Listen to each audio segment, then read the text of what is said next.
Bismillahirrahmanirrahim. Assalamualaikum warahmatullahi wabarakatuh.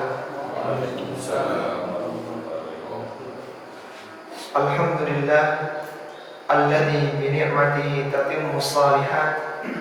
Asyhadu an la ilaha illallah wahdahu la syarika lah wa asyhadu anna Muhammadan abduhu wa rasuluhu amma ba'du. Ikhwati fillah rahimani wa rahimakumullah. Alhamdulillah, kita bersyukur kepada Allah Subhanahu wa taala yang mana kita kembali dipertemukan di majelis ilmu yang mulia, sebuah majelis yang akan mengangkat derajat seseorang baik ketika di dunia bahkan nanti ketika di surga. Sebuah majelis yang orang-orang yang menghadirinya akan dimudahkan langkah mereka menuju ke dalam surga. Sebuah majelis yang orang-orang yang hadir di dalamnya akan diampuni semua dosa dan kesalahannya, dan mereka akan diliputi oleh rahmat Allah Subhanahu wa taala. Para jamaah rahimani wa rahimakumullah, pada kesempatan kali ini sebelum memasuki bulan Ramadan, kita akan mempelajari hadis yang kelima dari Sahih Hadis Qudsi, hadis tentang anjuran untuk berinfak. Semoga kita bisa memahami hadis yang mulia ini. Kita mohon kepada Allah agar Allah memberikan kelapangan rezeki kita, sehingga kita bisa menginfakkan sebagian dari harta yang kita dapatkan, yang diberikan oleh Allah Subhanahu wa taala kepada kita semuanya. Hadis yang mulia ini diriwayatkan dari sahabi jalil, dari sahabat yang mulia Abu Hurairah radhiyallahu taala anhu, bahwa Rasulullah sallallahu alaihi wasallam bersabda, qala Allah azza wa jalla, Allah azza wa jalla berfirman, anfiq unfiq alaika, berinfaklah, niscaya aku akan membalas infakmu, kata Allah. Wa qala, dan Rasulullah sallallahu alaihi wasallam bersabda, yadullahi ma'la, yadullahi mal'a, la taghiduha nafaqatun saha'ul laila wan nahar. Tangan Allah Subhanahu wa taala penuh, tidak berkurang dengan nafkah yang Dia berikan, dan Dia senantiasa mencurahkan karunia pada malam dan siang. Wa qala, dan Rasulullah sallallahu alaihi wasallam kembali bersabda, ara'aitum ma anfaqa mundu khalaqas samaa wal arda, tahukah kalian apa yang telah Allah infakkan sejak penciptaan langit dan bumi sampai sekarang, bahkan sampai ke depannya. Fa innahu lam yahid ma fi yadihi, sesungguhnya semua itu Allah telah menghidupi seluruh makhluk-makhluknya. Allah berinfak kepada seluruh makhluknya. La yahidu ma fi yadihi, lam yahid ma fi yadihi, tidak mengurangi apa yang ada di tangan Allah Subhanahu wa taala. Wa kana arshuhu 'alal ma', dan arsy Allah Subhanahu wa taala di atas air. Wa biyadihil mizanu yahfiru wa yarfa'u, dan di tangannya mizan yang Allah Subhanahu wa taala mampu merendahkan dan meninggikan. Hadis yang mulia ini, para jemaah rahimani wa rahimakumullah, adalah hadis yang sahih yang diriwayatkan oleh Al-Imam Al-Bukhari rahimahullahu taala dalam sahihnya nomor 4684. Dari hadis yang mulia ini kita bisa mengeluarkan 6 pelajaran, 6 faidah. Yang pertama adalah anjuran untuk berinfak. Anjuran untuk berinfak. Pelajaran yang pertama yang bisa kita keluarkan ini terambil dari potongan hadis, qala Allah azza wa jalla anfiq. Allah azza wa jalla berfirman, anfiq, berinfaklah engkau. Allah Subhanahu wa taala memerintahkan kepada orang-orang yang beriman agar menginfakkan sebagian harta mereka yang telah Allah berikan kepada mereka sebelum datangnya ajal kematian. Sebagaimana Allah Subhanahu wa taala firmankan dalam surat Al-Munafiqun pada ayat yang ke-10. Allah Subhanahu wa taala berfirman, "Wa anfiqu mimma razaqnakum min qabli an ya'tiya ahadakumul maut min qabli an ya'tiya ahadakumul maut fayaqula rabbi laula akhartani ila ajalin qarib fa asaddaq wa akun minas salihin." Kata Allah Subhanahu wa taala, infakkanlah sebagian dari apa yang telah kami berikan kepada kalian. Infakkanlah harta sebagian dari apa yang telah kami berikan kepada kalian. Min qabli an ya'tiya ahadakumul maut, sebelum datangnya kematian. Karena ketika seorang itu meninggal dunia, meskipun dia punya uang yang banyak di rekeningnya, dia punya tabungan yang besar, dia punya uang yang sangat banyak sekali, ketika dia meninggal dunia, maka otomatis harta itu akan berpindah menjadi milik ahli waris. Harta yang dicarinya siang dan malam, yang ditumpuk sedikit demi sedikit semakin sehingga menjadi besar, ketika dia meninggal dunia, maka itu bukan lagi menjadi miliknya, tapi otomatis akan berpindah kepada ahli waris. Maka sebelum datangnya saat itu, saat di mana harta sudah tidak menjadi milik seseorang, maka kata Allah, infakkanlah harta sebagian dari harta yang kami berikan kepada kalian min qabli an ya'tiya ahadakumul maut, sebelum datangnya kematian kepada kalian. Fayaqula rabbi, kalau nanti sudah datang waktu kematian, dekatnya ajal kematian, seorang akan mengatakan, ya Rabbi, laula akhartani ila ajalin qarib, wahai Rabbku, tangguhkanlah kematianku sebentar saja. Untuk apa? Fa asaddaqa, aku akan bersedekah, aku akan berinfak, aku akan membagikan harta rekeningku, tabunganku. Wa akum minas salihin, dan aku termasuk orang-orang yang salih, orang-orang yang baik. Di antara yang diinginkan oleh orang yang akan meninggal dunia, amalan yang sangat diinginkan oleh orang yang akan meninggal dunia adalah infak. Selain dia tahu bahwa setelah dia meninggal dunia, harta yang selama ini dikumpulkannya akan menjadi milik orang lain, milik keluarganya, milik ahli warisnya, maka infak adalah amalan yang tercepat untuk mendapatkan pahala.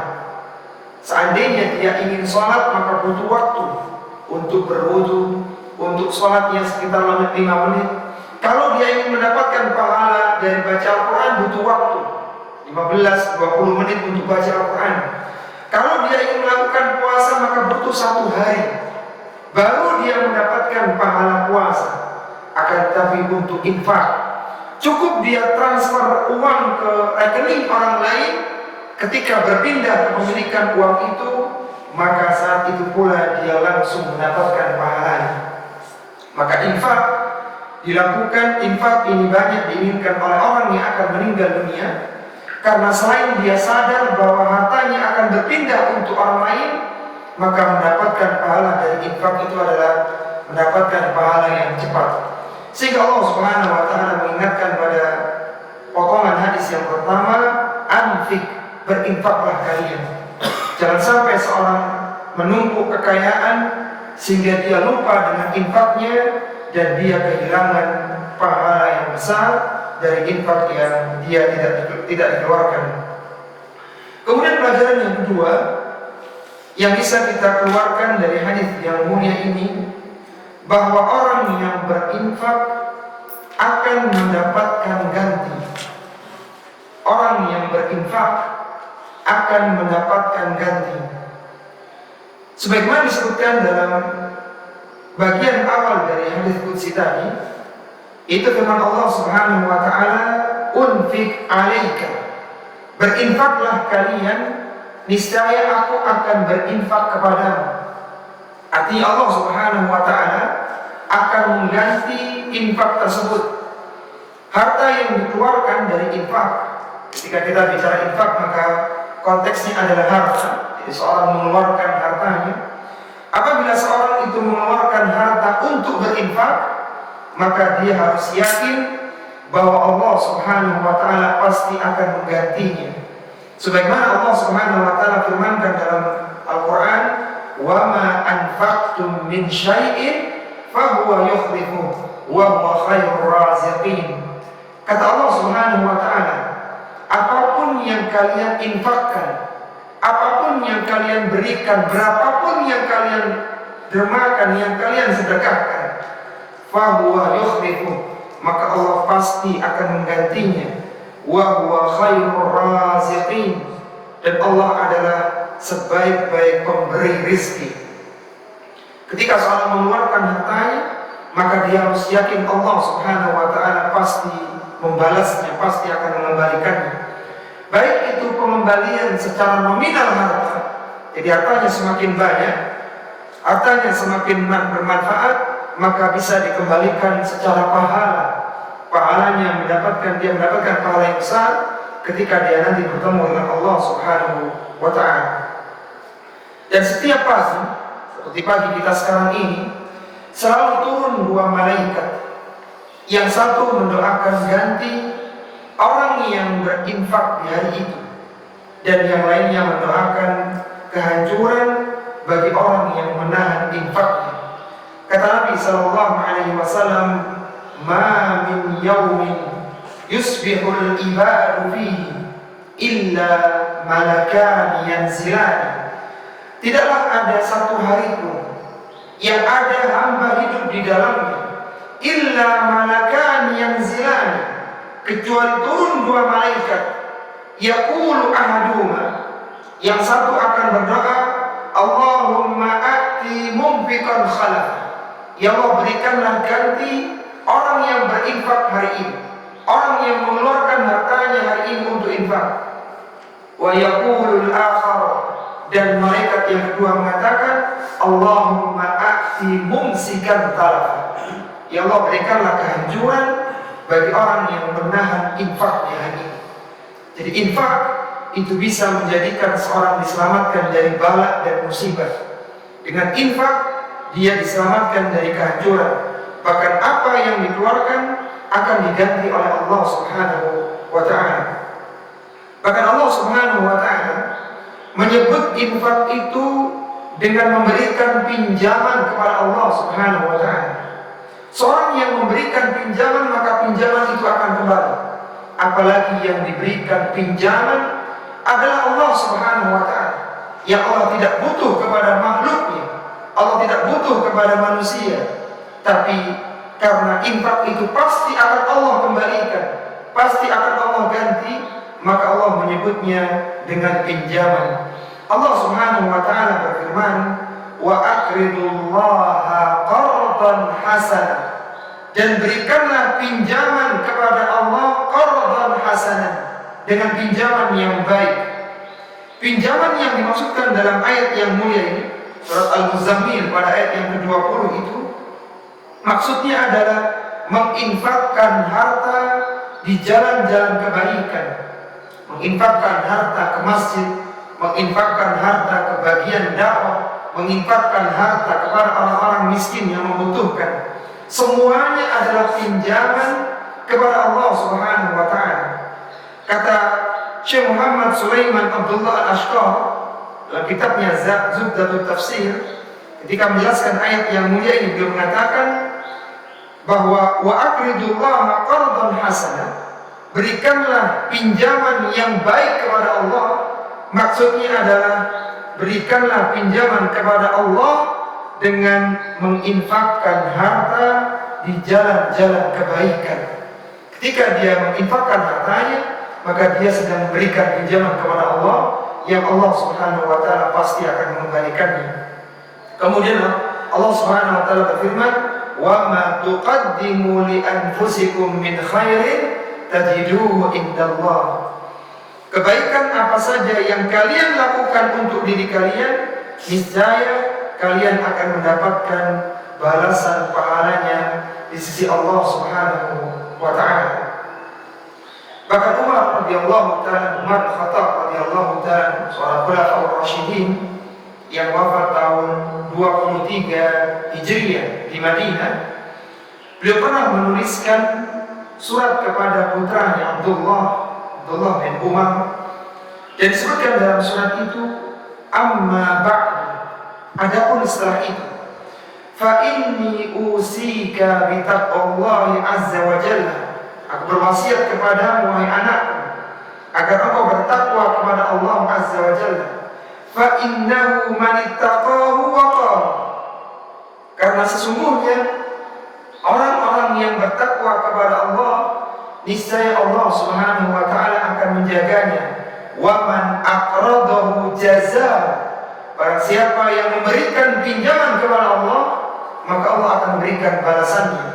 Faman wa man syakarahu zadahu, dan barang siapa yang bersyukur kepada Allah, niscaya Allah Subhanahu wa taala akan menambah nikmat kepadanya. Ini menegaskan bahwa apapun, berapapun yang kita infakkan, maka itu tidak hilang, itu pasti akan kembali kepada kita. Kalau tidak dikembalikan ketika di dunia, niscaya akan dikembalikan dengan pahala yang besar ketika bertemu dengan Allah Azza wa Jalla. Kemudian pelajaran yang ketiga yang bisa kita keluarkan dari hadis yang mulia ini, bahwa Allah Subhanahu wa taala memiliki tangan. Allah Subhanahu wa taala memiliki tangan. Sebagaimana disebutkan dalam hadis, wa qala yadullahi mal'a la yariduha nafaqatun sahaul laila wan nahar. Kata Rasulullah sallallahu alaihi wasallam, tangan Allah Subhanahu wa taala penuh, tidak berkurang dengan nafkah yang diberikannya, dan dia senantiasa mencurahkan karunia di malam dan di siang hari. Ahlussunnah wal Jamaah meyakini dan mengimani bahwa Allah Subhanahu wa taala memiliki tangan yang sesuai dengan keagungan dan kemuliaan Allah Subhanahu wa taala, yang tidak sama dengan makhluknya. Bahkan disebutkan dalam sebuah riwayat bahwa tangan Allah itu dua, dan tangan Allah semuanya kanan. Dan tangan Allah Subhanahu wa taala tidak sama dengan makhluknya. Sesama makhluk saja punya tangan, tapi tangan mereka berbeda. Bagaimana dengan tangan Rabb semesta alam, itu Allah Subhanahu wa taala. Walillahil mathalul a'la, dan Allah Subhanahu wa taala adalah permisalan yang tinggi. Ketika terdapat nas dalil yang mengatakan yadullah, tangan Allah, maka kita harus memahaminya, mengimaninya sebagaimana ditetapkan dalam dalil tersebut. Tidak boleh seorang mentahrif, tidak boleh seorang mentahrif, itu merubah tangan Allah Subhanahu wa taala dengan makna yang lain.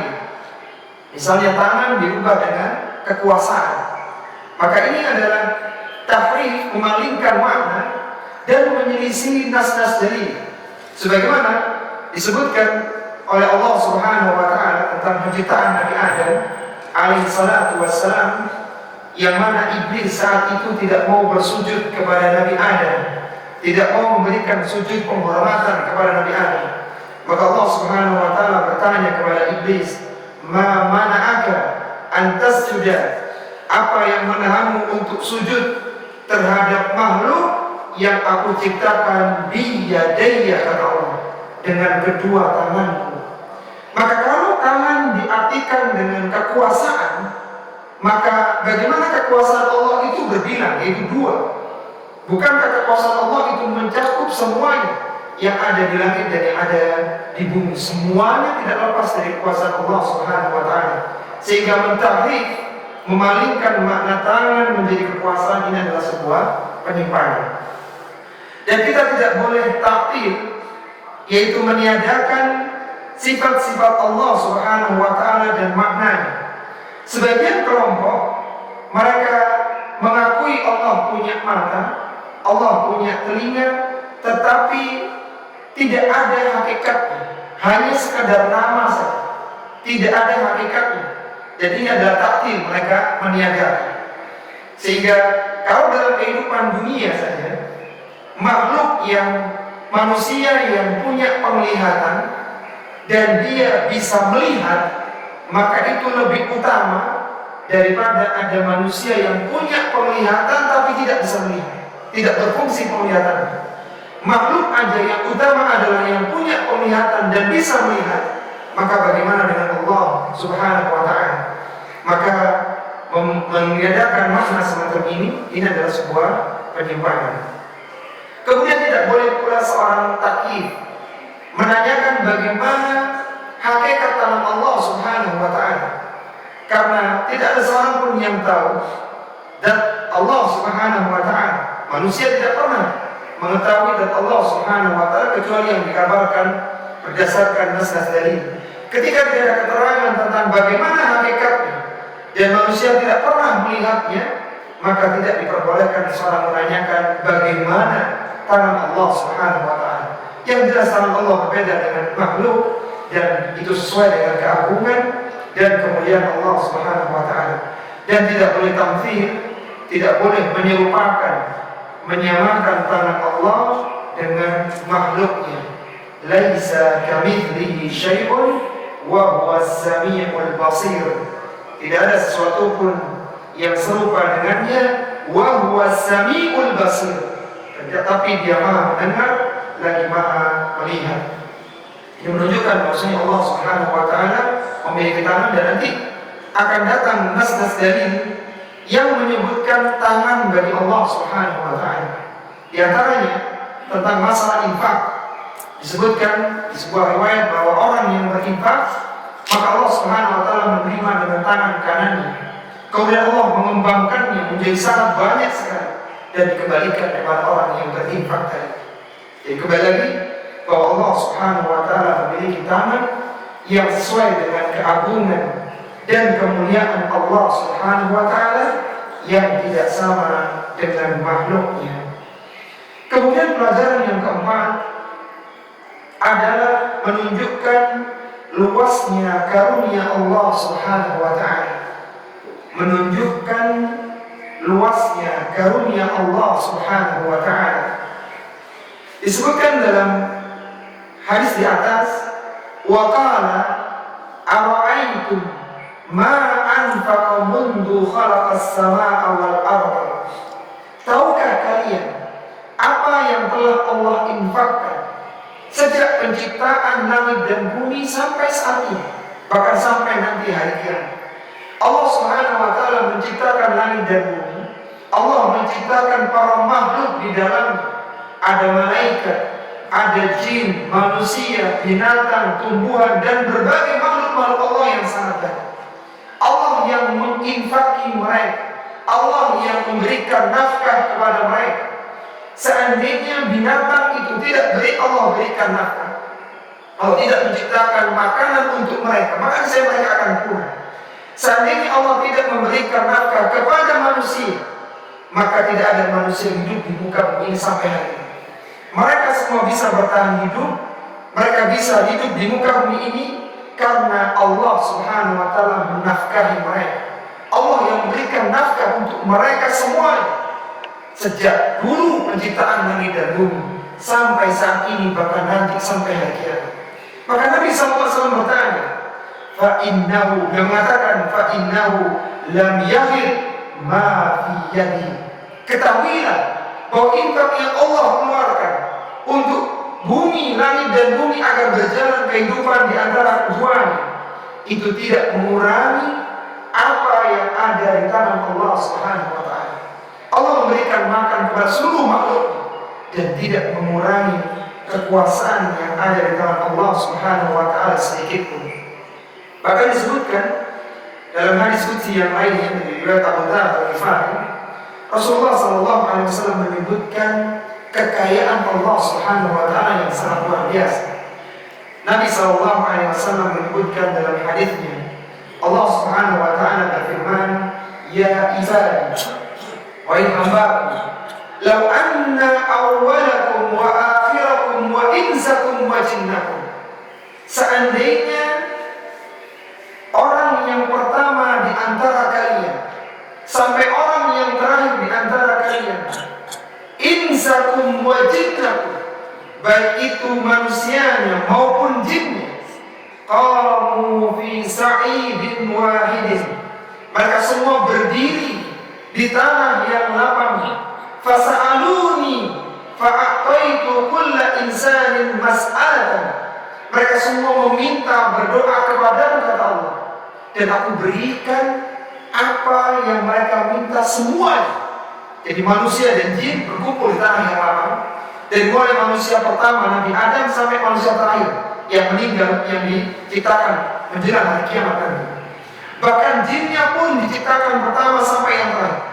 Semuanya berkumpul di tanah yang lapang dan semuanya meminta berdoa kepada Allah Subhanahu wa taala.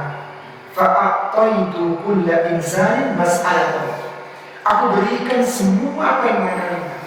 Yang minta kesehatan diberikan kesehatan, yang minta kekayaan diberikan kekayaan, yang minta rumah diberikan rumah, semuanya Allah berikan. Apa kata Nabi? Apa kata Allah Subhanahu wa taala? Ma naqasa dzalika mimma indi.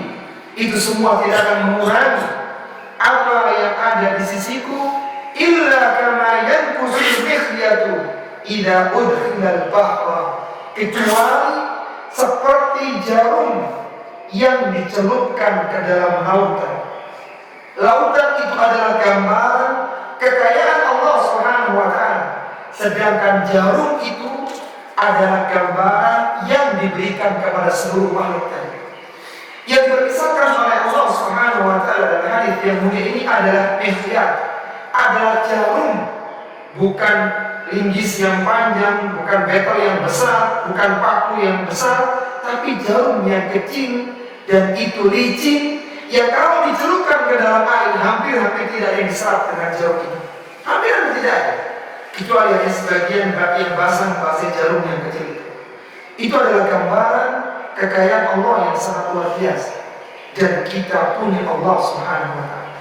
Sehingga ketika seorang muslim dan muslimah menghadapi himpitan ekonomi, kesulitan keuangan, ingat kita punya Allah yang Maha Kaya. Kalau Allah memberikan apa yang Allah kehendaki untuk kita, maka tidak mengurangi kekayaan Allah Subhanahu wa taala. Mintalah harta kepada Allah, mintalah kekayaan kepada Allah Subhanahu wa taala. Bahkan Nabi menyebutkan, Allahumma inni as'aluka, Allahumma inni as'aluka, Allahumma inni nas'aluka, ya Allah, mohon kepadamu kekayaan kepadamu. Aku mohon kepadamu ilmu dan kekayaan kepadamu ya Allah. Jadi ketika seorang muslim dan muslimah mereka kesulitan, maka mereka harus yakin bahwa Allah Subhanahu wa taala maha luas karunia-Nya. Allah Subhanahu wa taala ketika memberikan, maka tidak mengurangi apapun yang ada di sisi Allah Subhanahu wa taala.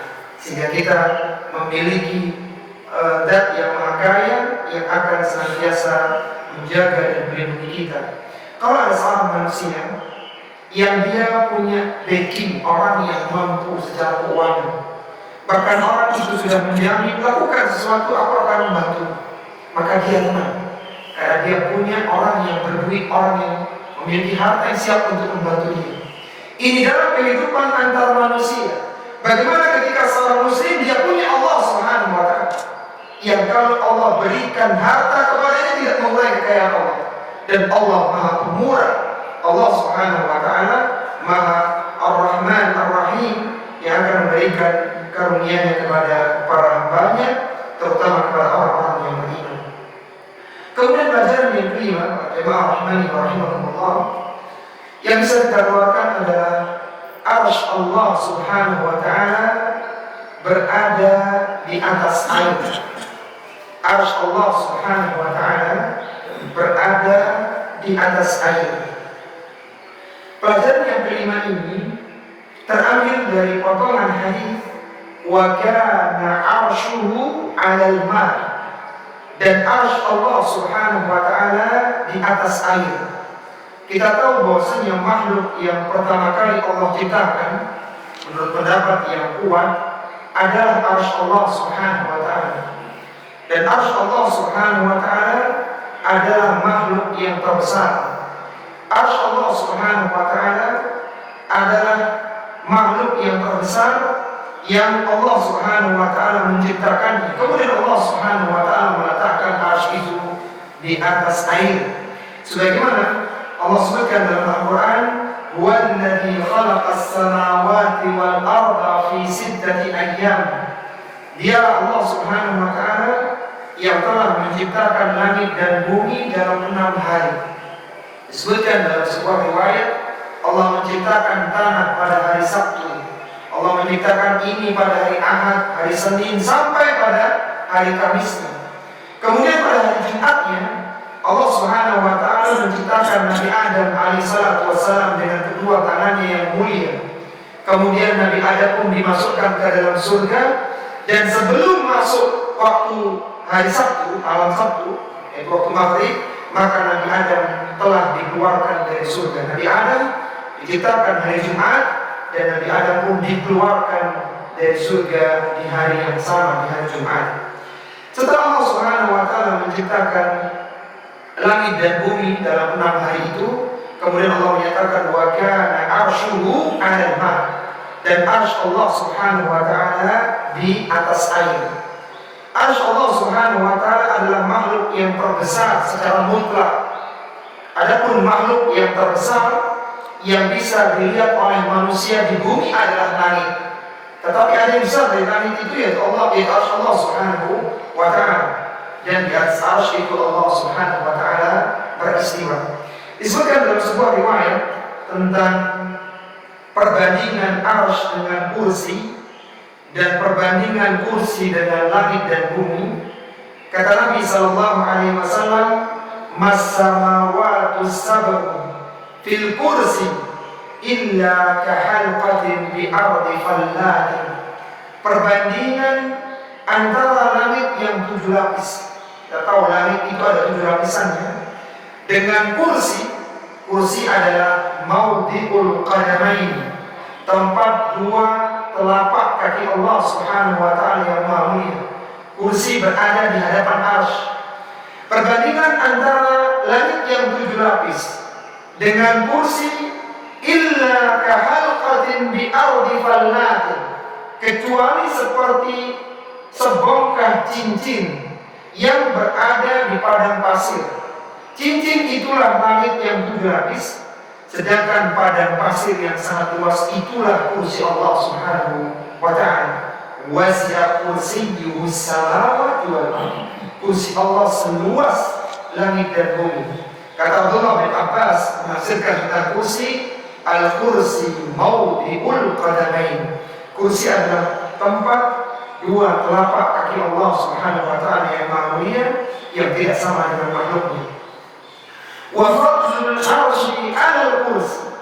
Adapun keutamaan arsy dibandingkan kursi yang seperti sehara tadi, ka fadli tilka fallati 'ala tilkal halqah. Maka kursi itu seperti sebongkah cincin, sedangkan arsy itu adalah padang pasir yang sangat luas.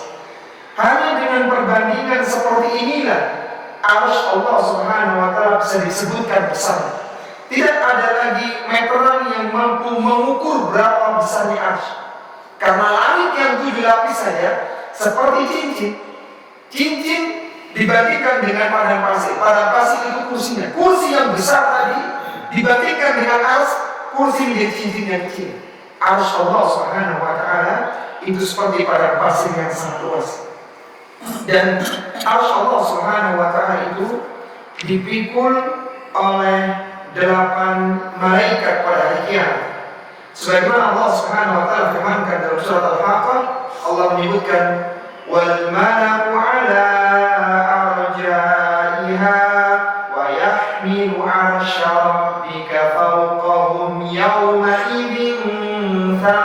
thamaniya wa yahmilu arsya rabbika fawqahum yawma idzin thamaniya, yang akan memikul arsy Rabbmu pada hari itu, pada hari kiamat, thamaniya.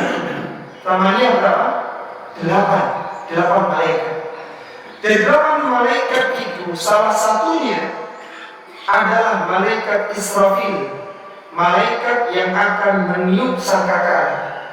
Jadi kalau kita membuat susunan yang berdasarkan nas-nas dalil, maka bumi ini ada 7 lapisan.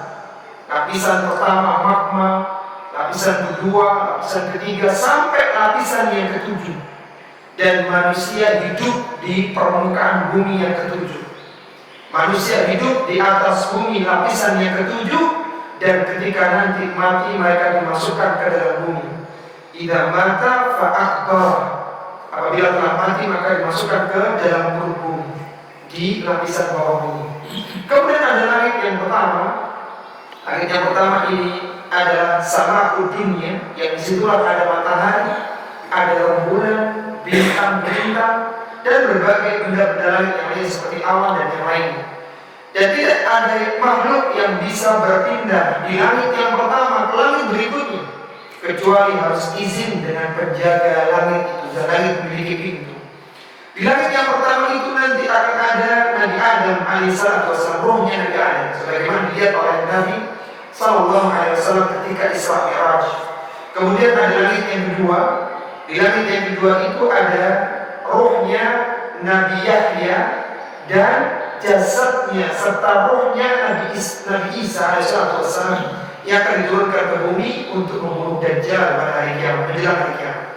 Kemudian di langit yang ketiga ada Nabi Yusuf, ya. Kemudian langit yang keempat ada Nabi Idris. Langit yang kelima ada Nabi yang lainnya terlupakan. Kemudian langit yang keenam ada Nabi Musa, dan langit yang ketujuh ada Nabi Ibrahim alaihissalam, sebagaimana disebutkan dalam hadis tentang Isra dan Mi'raj, yang hadis yang sangat panjang tentang Isra Mi'raj Nabi sallallahu alaihi wasallam. Kemudian di langit yang ketujuh itu ada air, wa kana arsyu 'alal ma', ada air, dan di atasnya lagi ada malaikat hamalatul arsy, malaikat pemikul arsy Allah, yang jumlah mereka 8 malaikat itu.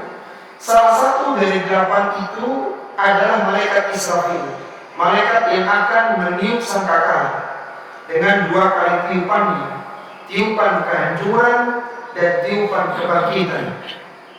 Nabi SAW menyebutkan besarnya malaikat pemikul arsy Allah. Kata beliau, udinani an uhadditha an malakin min malaikatillahi min hamalatil arsy, aku diberikan izin untuk menyebutkan tentang malaikat pemikul arsy Allah.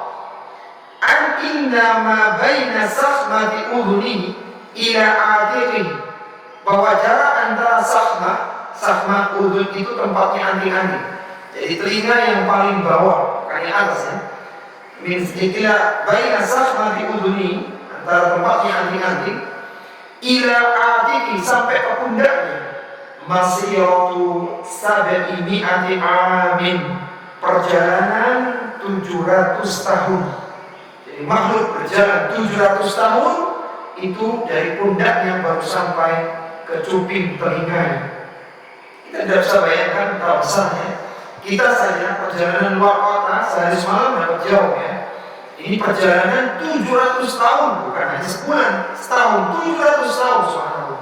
Besar sekali malaikat hamalatul arsy, dan yang dipikul adalah arsy Allah subhanahu wa ta'ala. Di atas arsy Allah beristiwa, Allah bersemayam, beristiwa. Kemudian pelajaran yang terakhir yang bisa kita keluarkan dari hadis yang mulia ini, bahwa Allah Subhanahu wa ta'ala mampu merendahkan dan meninggikan mizan. Allah Subhanahu wa ta'ala mampu merendahkan dan meninggikan mizan. Pelajaran yang terakhir ini diambil dari bagian akhir hadis, wa biyadihi mizan yahfiru wa yarfa'u. Di tangannya mizan, ya Allah mampu merendahkan timbangan seseorang dan Allah mampu meninggikannya. Mizan adalah salah satu makhluk Allah Subhanahu wa Ta'ala pada hari kiamat yang Allah datangkan untuk menunjukkan keadilan Allah Subhanahu wa Ta'ala. Dan mizan ini akan menghitung amal manusia secara akumulatif. Barang siapa yang dia pernah melakukan dosa dan kesalahan, tetapi ketika dihitung di atas mizan ternyata yang berat adalah kebaikannya, maka meskipun dia punya dosa dan kesalahan, maka dia akan dimasukkan ke dalam surga. Demikian pula ketika orang memiliki amalan kebaikan dan dia memiliki dosa dan kesalahan, dan ternyata yang berat adalah dosa dan kesalahan, timbangan keburukannya, maka dia akan dimasukkan ke dalam neraka meskipun dia punya kebaikan. Sebagaimana Allah Subhanahu wa Ta'ala sebutkan dalam Al-Quran, Allah Subhanahu wa Ta'ala menyebutkan dalam surat Al-Qari'ah, wa amma man khaffat mawazinuhu fahuwa fi 'ishatir radiyah wa amma man thaqulat mawazinuhu fahuwa fi 'ishatir radiyah. Para siapa yang thaqulat mawazinuhu, yang berat timbangan kebaikannya, fahuwa fi 'ishatir radiyah, maka dia akan berada dalam kehidupan yang diridhoi. Wa amma man khaffat mawazinu, barang siapa yang ringan kebaikannya meskipun dia punya kebaikan, fa ummuhu hawiyah, maka tempat kembalinya ibunya adalah hawiyah. Wa ma adraka ma hiya narun hamiyah. Hawiyah adalah neraka yang menyala-nyala. Jadi mizan ini adalah hitungan akumulatif dari kebaikan dan keburukan manusia. Dan diingatkan kepada kita bahwa amalan kebaikan dan amal keburukan akan dihitung secara akumulatif. Sehingga seorang yang melakukan dosa dan kesalahan belum tentu dia mendapatkan neraka kalau kebaikannya bisa mengalahkan keburukan tersebut. Mizan itu memiliki 2 daun timbangan, dan mizan ini memiliki tuas. Ada 2 daun timbangan dan ada tuasnya. Dan mizan pada hari kiamat jumlahnya hanya 1. Sedangkan yang ditimbang itu ada 3 hal. Sehingga terkadang Allah Subhanahu wa Ta'ala menyebutkan mizan dalam bentuk tunggal, dan terkadang disebutkan dalam bentuk jamak mawazin. Disebutkan dalam bentuk tunggal karena memang jumlah mizan hanya 1 yang ditimbang seluruh manusia, sehingga terjadi bottleneck tumpukan. Manusia harus ngantri naik ke atas mizan sebelum berjalan ke fase berikutnya. Dan mizan ini setelah fase pembagian kitab catatan amal. Yang naik di atas mizan ada 3 hal. Yang pertama adalah amalan manusia.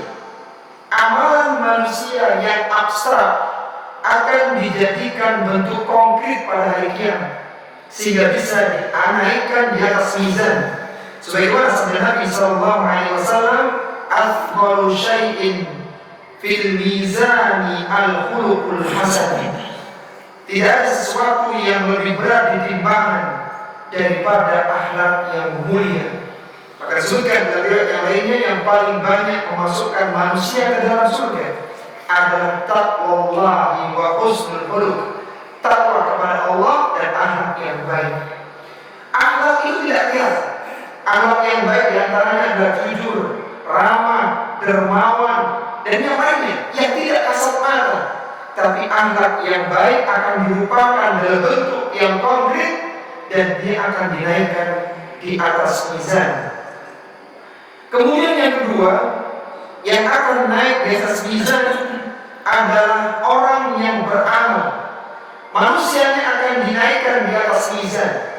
Sebagaimana disebutkan dalam hadis, "Innahu la ya'ti ar-rajul adimus saminu yawmal qiyamah." Akan didatangkan seorang laki-laki adimus samin. Adim itu besar, samin itu gemuk. Jadi besar dan gemuk orang ini. La yazinu indallahi janaha ba'udah. Ternyata orang yang besar dan gemuk ini, itu beratnya ketika di mizan tidak mengalahkan satu sayap nyamuk. Yang menjadi pendalilan kita adalah bahwa orang ini naik di atas mizan, ditimbang. Dia naik di atas mizan. Jadi bukan hanya melihat timbangannya, tapi dia ikut naik di atas timbangan. Kemudian Nabi menyebutkan fala nuqiyyu lahum yaumal qiyamah wazna. Kami tidak mengadakan perhitungan amalan bagi mereka pada hari kiamat. Kemudian yang ketiga, yang akan naik di atas timbangan adalah kitab catatan amal. Setiap manusia itu memiliki kitab catatan amalan, dan nanti kitab itu akan dibagikan pada hari kiamat ketika di mahsyar. Ada orang yang menerima kitabnya dengan tangan kanannya, dan itu pertanda dia akan dimasukkan ke dalam surga. Dan ada orang yang menerima dengan tangan kiri yang dibengkok ke belakang, dan itu pertanda dia akan dimasukkan ke dalam neraka. Kenapa ada kitab catatan amal? Agar seorang tahu bahwa kalaulah dia dimasukkan ke dalam neraka, memang karena dosa dan kesalahannya yang terlampau banyak. Sebagaimana disebutkan oleh Allah dalam Al-Quran, Iqra kitabak kafa binafsika al-yawma 'alaika hasiba. Bacalah kitabmu, cukuplah engkau yang menghitung dirimu sendiri. Ada sebuah permisalan untuk memudahkan memahami hal ini. Misalnya, ada seorang yang belanja di sebuah toko swalayan. Dia memasukkan banyak barang-barang belanjaan di keranjang itu. Kemudian ketika sampai kasir, dia terkejut, ternyata uang yang harus dia bayarkan itu sangat besar. Dia misalnya kena 5 juta, 10 juta untuk pembelanjaan. Maka daripada dia ribut dengan kasirnya, kok bisa mahal banget, cukup Mbak tolong printkan slipnya. Ketika di print slipnya akan kelihatan, ternyata ini yang mahal, yang tadi terambil. Ternyata item ini yang harganya luar biasa mahal. Ketika melihat slip dan ketemunya sekian juta, maka dia pun menjadi lapang karena memang yang diambil barang-barang mahal. Bayangkan ketika yang terjadi pada hari kiamat, bagaimana seorang hamba itu akan dijebloskan dalam neraka. Dia melihat catatannya, ternyata hari itu ada maksiat, ada dosa, ada kesalahan yang dilakukan. Demikian pula ketika orang itu akan dimasukkan ke dalam surga, dia bisa melihat, ternyata amalan hari itu besar pahalanya. Hadir kajian saat itu besar pahalanya. Ini kelihatan besar pahalanya. Jadi dia bisa menghisap dirinya sendiri. Dia tidak menyalahkan Allah Subhanahu wa Ta'ala, karena dia yang beramal dan amal itu tercatat dalam kitab catatan amalan itu. Yang kitab itu tidaklah meninggalkan perkara yang besar dan perkara yang kecil kecuali ditulis semuanya di sana. La yughadiru saghiratan wala kabiratan illa ahsaha, kata Allah. Kitab itu tidak meninggalkan perkara yang saghir, yang kecil, wala kabiratan, dan juga yang besar, illa ahsaha, kecuali semuanya tertulis di sana. Bahkan tidaklah ada keluar satu ucapan yang terucap, yang terlontar dari lisan manusia. Kalau bahasa kita sekarang, tidak ada satu postingan chat yang keluar di grup, illa kecuali semuanya tertulis. Apakah itu kebaikan ataukah keburukan? Ma yalfihu min qawlin illa ladayhi raqibun atid. Tidak terlafaz satu lafaz pun kecuali tertulis di malaikat yang mengawasi dan menjaga. Yang ini pembahasan kita pada jamaah rahimani wa rahimakumullah. Kitab catatan amalan itu akan dinaikkan di atas mizan. Sebagaimana disebutkan dalam hadithul bitaqah, hadis tentang kartu, hadis dari Abdullah bin Amr bin Al-As. Kata Nabi sallallahu alaihi wasallam, "Inna Allah sayukhallisu rajulan min ummati ala ru'usil khalaiq yawmal qiyamah." Sesungguhnya Allah Subhanahu wa Ta'ala akan mendatangkan seorang laki-laki dari umatku di hadapan para makhluk pada hari kiamat. Fayanshuru alaihi tis'atan wa tis'ina sijillan, dan akan didatangkan kepadanya 99 kitab catatan amalannya. Mungkin dia usianya panjang sehingga kitab ini banyak. ada kitab jilid 1, jilid 2 sampai 99 kitab catatan amalannya. Kullu sijillin mithlu maddil basar. Yang satu kitab itu gedenya sejauh pandangan mata. Jadi besar sekali kitabnya. Satu kitab kata Nabi, kullu sijillin mithlu maddil basar. Sejauh pandangan mata, dan dia punya 99 kitab yang sangat banyak sekali. Tsumma yaqul, kemudian Allah tanya kepada orang ini, "Atunkiru min hadza syai'an?" Apakah engkau mengingkari ada yang salah nggak dari penulisan amalan di kitab ini? Adzalamaka katabatil hafidh, atau malaikat pencatat itu zalim kepadamu? Engkau melakukan dosa 1, tulisannya 2. Engkau melakukan kebaikan 1, kemudian terlupakan. Ada nggak yang salah dari pencatatan malaikat yang mencatat amalan itu? Fayaqulu, maka orang yang mengatakan, la ya Rabbi, tidak ya Rabbi, tidak ada yang salah, semuanya benar, aku mengakui semuanya ditulis itu memang benar, aku pernah melakukannya. Fa'innahu, kemudian kata Allah Subhanahu wa Ta'ala, apalah kau, apakah kau punya alasan kenapa kau belum melakukan dosa? Apakah kau punya alasan kenapa belum melakukan kemaksiatan itu? Fayaqulu la ya Rabbi, tidak ada. Ia tergelincir dalam kesalahan itu. Fayaqulu bala innaka indana hasan. Kata Allah, kalau begitu kau memiliki kebaikan. Fa innahu la dzulma 'alaika al-yawma, ya kau tidak akan zalim pada hari ini. Fatakhruju bitaqatun fiha asyhadu an la ilaha illallah wa asyhadu anna Muhammadan 'abduhu wa rasuluh. Kemudian didatangkan bitaqah, sebuah tiket, ya, kartu kecil, yang di kartu itu tertulis asyhadu an la ilaha illallah wa asyhadu anna Muhammadan 'abduhu wa rasuluh, kalimat syahadat yang belum pernah dia ucapkan. Fayaqulu uhdur, Allah mengatakan uhdur wasmuka, datangkan atau timbang bitaqah itu. Fayaqulu ya Rabbi, ma hadhihi bitaqah, ma hadhihi sijillat.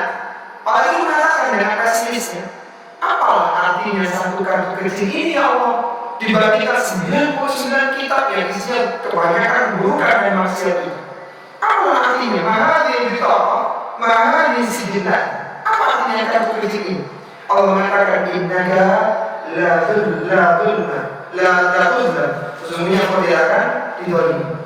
Fatudhu sijillatu fi kiffatin, diletakkan kitab catatan amalannya di satu daun timbangan. Wal bitaqatu fi kaffatin, dan bitaqah kartu itu diletakkan di daun timbangan yang lainnya. Fatashat sijillat, maka kitab itu pun melesat, ya, rasanya beratnya bitaqah itu.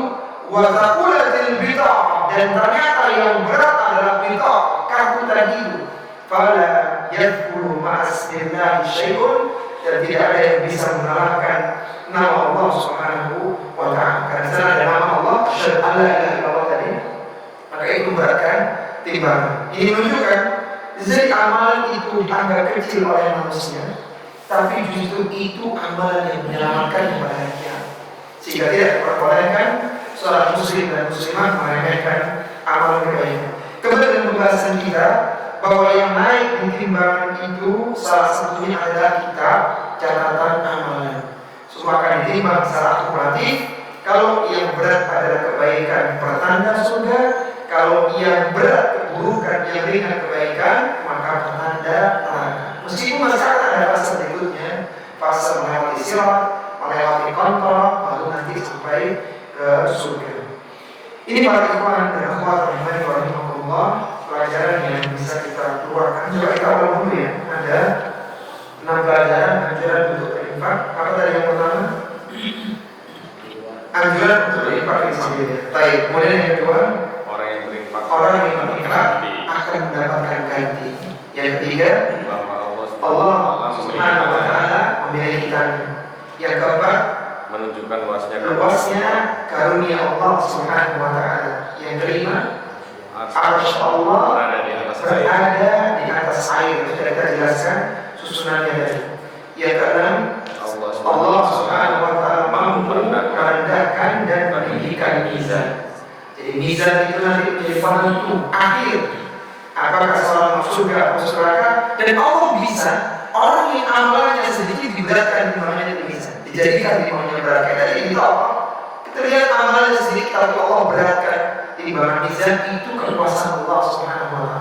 Allah yang menciptakan mizan dan Allah pun bisa merendahkan dan meninggikan mizan. Ini para jemaah rahimahullah yang bisa kita bahas di kesempatan kali ini.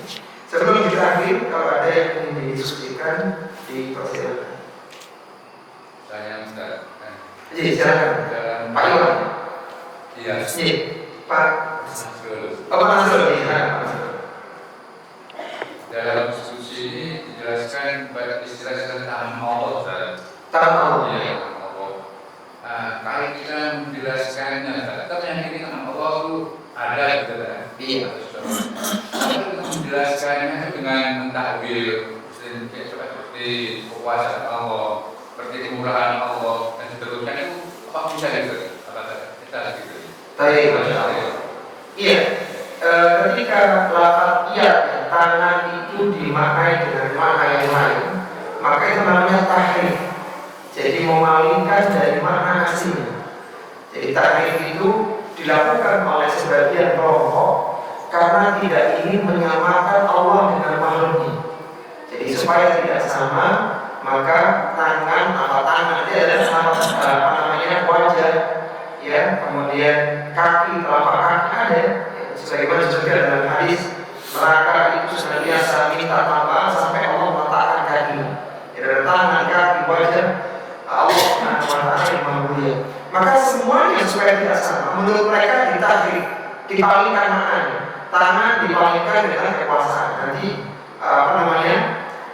kaki dan sebagainya kita dipalingkan maknanya. Memalingkan makna ini sehingga akhirnya abstrak.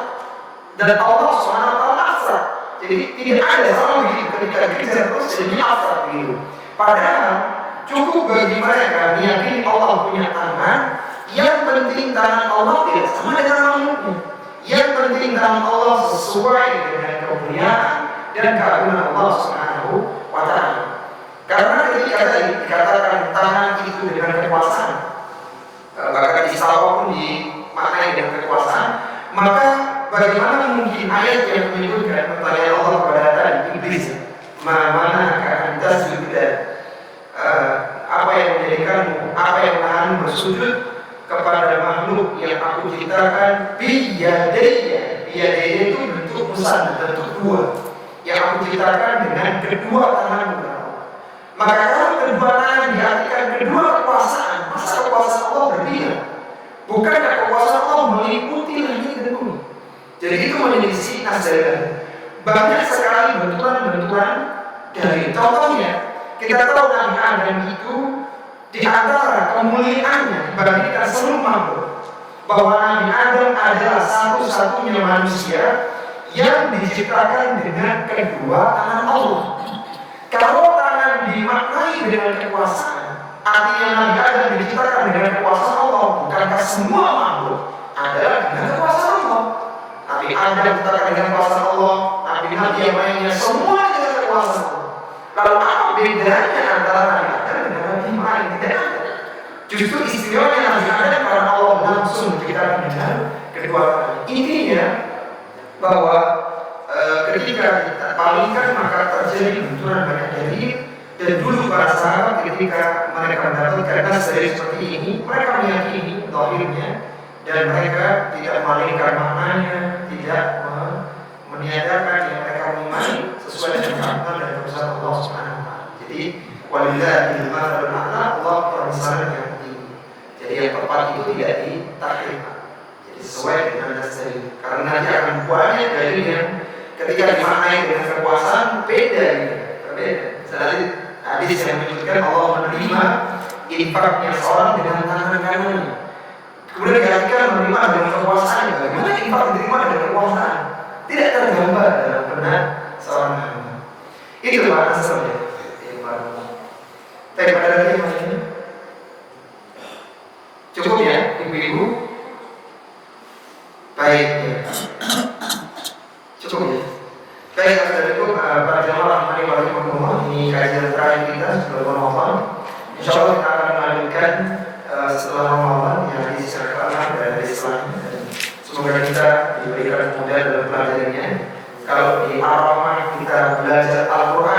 tafsir Al-Quran, maka di masjid ini, masjid Al-Fiqh ini kita belajar hadis, belajar sunnah. Jadi kita belajar Al-Quran dan sunnah. Semoga kita diberikan keistiqomahan dalam mempelajarinya, dalam mengamalkan dalam kehidupan kita. Jadi meskipun kita tidak tinggal di zaman Nabi SAW, tapi wahyu seorang apapun menampingi kita dengan tafsir Al-Qurannya, dan seorang Nabi bersama dengan kita dengan hadis-hadis sepertinya yang mulia. Anak mohon maaf kalau ada yang kurang berkenan. Kita tutup kajian kita dengan berdoa kepada Allah Subhanahu Wa Taala. Allahumma shalli ala Muhammad wa ala ali Muhammad walhamdulillahi rabbil alamin. Allahumma ighfir lil muslimin wal muslimat wal mu'minin wal mu'minat wal ahya'i minhum wal amwat innaka sami'un qaribun mujibud da'wat. Allahumma a'izz al-islam wal muslimin wa ahli al-kafarata wal mubtadi'ata wal musyrikin a'da'aka wa a'da'ad-din. Allahumma ansur man nasara ad-din wa khudhul man khadala al-muslimin. Allahumma sallimna ila Ramadan wa sallim lana Ramadan wa tasallahu minna mutaqabbalan.